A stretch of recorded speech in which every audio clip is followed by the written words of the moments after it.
ఇక సెయ్యి పార్టీలో ఉన్న స్వతంత్రం ఇంకా ఏ పార్టీలు ఉండదు. గా పార్టీలో ఎంత స్వతంత్రం ఉంటది అంటే గాంధీ భవన్లో కూర్చొని గాంధీ భవన్లో లీడర్నే అరుచుకుంటారు అంటే సమజ్ చేసుకోర్రి. మన తెలంగాణ సెయ్యి పార్టీలో ఎంత ఫ్రీడమ్ ఉంటుందో మరి ఇప్పుడు ఏమైంది అంటారా ఏంది?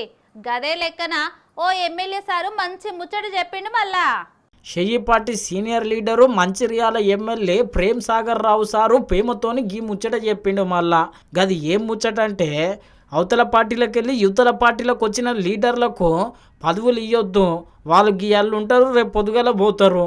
మనము కరడు కట్టిన కాంగ్రెస్ నాయకులము, మనకు కరడు కట్టిన కాంగ్రెస్ కార్యకర్తలు ఉన్నారు, గాలను కాపాడుకుంటేనే మళ్ళొచ్చే తప్ప మనం అధికారంలో ఉంటాము కానీ లేకుంటే అస్సలు ఉండమని చెప్పి ఇద్దరు మంత్రుల ముంగట్ల షెయ్యి పార్టీ పెద్ద మనిషి ముంగల మనుషులు ఉన్న మాట బయట పెట్టిండు. మళ్ళా ప్రభుత్వాలు కానీ అధ్యక్షులు కానీ కోరేది ఒకటే, ఇన్ఛార్జ్ మంత్రి కానీ కోరేది ఒకటే.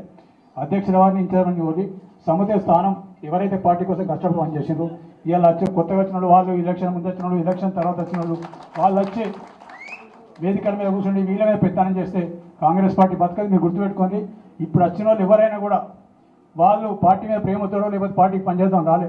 వాళ్ళు వచ్చింది స్వచ్ఛంగా అధికారం ఉంది కాబట్టి వచ్చింది, అధికారం ఉన్నది కాబట్టి వచ్చినట్టు. అధికారం లేకపోతే రేపు అధికారం మార్పిడి జరుగుతుంది అనుకుంటే ఎవరు ఉంటారు?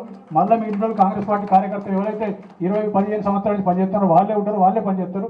వాళ్ళని దృష్టి పెట్టుకొని ఇంకొకటే చెప్తున్నా, పార్టీకి పనిచేసిన వాళ్ళని గౌరవించండి, వాళ్ళను గుర్తించండి, వాళ్ళకు సేవ, వాళ్ళకు సరైన అవకాశాలు ఇవ్వండి.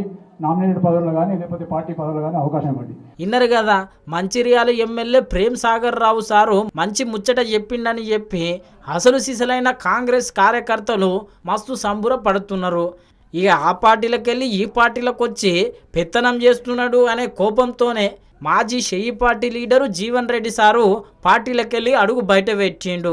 ఇక అందరికెరికే ఇక గట్ల కావద్దని చెప్పి మంచిర్యాల ఎమ్మెల్యే ప్రేమ్ సాగర్ రావు సారు గిట్లా చెప్పినట్టున్నాడు అనుకుంటున్నారు మళ్ళీ చాలా మంది. మార్పు రావాలి, కేసీఆర్ పోవాలనే నినాదంతో ముందుకు పోయిన ఇవాళ పరిస్థితి చూస్తుంటే మార్పు రావాలి, రేవంత్ రెడ్డి పోవాలనే నినాదం వస్తుందని చెప్పి అంటారు. పరిస్థితి ఆనాటికి మార్పు చూడండి అంటారు మీరు. ఆనాడు మార్పు రావాలి, కేసీఆర్ పోవాలనే నినాదంతో ముందు పోతే ఇవాళ ఏమొస్తుంది నినాదం? మార్పు రావాలి, రేవంత్ రెడ్డి పోవాలనే కాడికి వచ్చింది. కేవలం 2 సంవత్సరాల కాలం మన ఎన్నికలు చేసినటువంటి వాగ్దానాలు నెరవేర్చులో ఏదైతుందో, మన ప్రజా ఆకాంక్షల మేరకు ఏదైతుందో నెరవేర్చలేకపోతున్నాం. కాబట్టి ఇంకో this is one of the example అని చెప్పంటున్నాను నేను. రేవంత్ రెడ్డి గారి నిర్లక్ష్య పాలనకు ఇదొక అద్దం పడుతుందని చెప్పంటున్నాను.